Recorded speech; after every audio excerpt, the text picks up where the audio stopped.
বলিউডে নিজের আলাদা পরিচিতি গড়ে তোলা নোরা ফাতেহি খুব অল্প সময় দর্শকদের নজর কাড়েন। অভিনয়ের পাশাপাশি তার নাচ, বিশেষ করে বেলি ডান্স, তাকে অন্যদের থেকে আলাদা করে তুলেছে।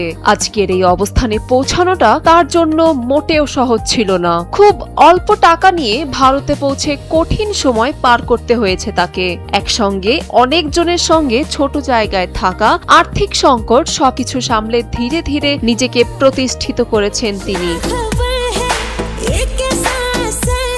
ব্যক্তিগত জীবন নিয়ে সব সময় কিছুটা রহস্যে ঘেরা নোরা। বিভিন্ন সময় তার নাম বিভিন্ন মানুষের সঙ্গে জড়ালেও কোনো স্থায়ী সম্পর্কে তাকে দেখা যায়নি। তবে তিনি খোলামেলা কথা বলেছেন নিজের ভবিষ্যৎ পরিকল্পনা নিয়ে। এক সাক্ষাৎকারে নোরা জানান, জীবনের সঙ্গী হিসেবে তিনি এমন একজন মানুষ চান যিনি আল্লাহ ভীরু, সৎ এবং ভালো পরিবারে বড় হয়েছেন। তার কাছে অর্থ বা আর্থিক স্থিতিশীলতা গুরুত্বপূর্ণ হলেও সবচেয়ে বেশি গুরুত্ব দেন মানুষের ভেতরের গুণাবলীকে।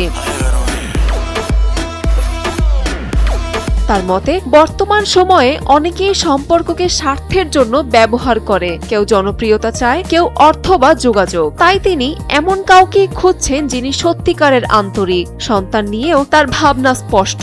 নোরা জানিয়েছেন ভবিষ্যতে মা হতে চান তিনি। এমনকি মজার ছলেই বলেছেন ভালো জেনেটিক্সের সঙ্গী চান, কারণ তিনি সুন্দর সন্তান চান। সব মিলিয়ে ক্যারিয়ারের মতো ব্যক্তিগত জীবন নিয়েও এখন অনেক বেশি সচেতন ও বাস্তববাদী নোরা ফাতেহি।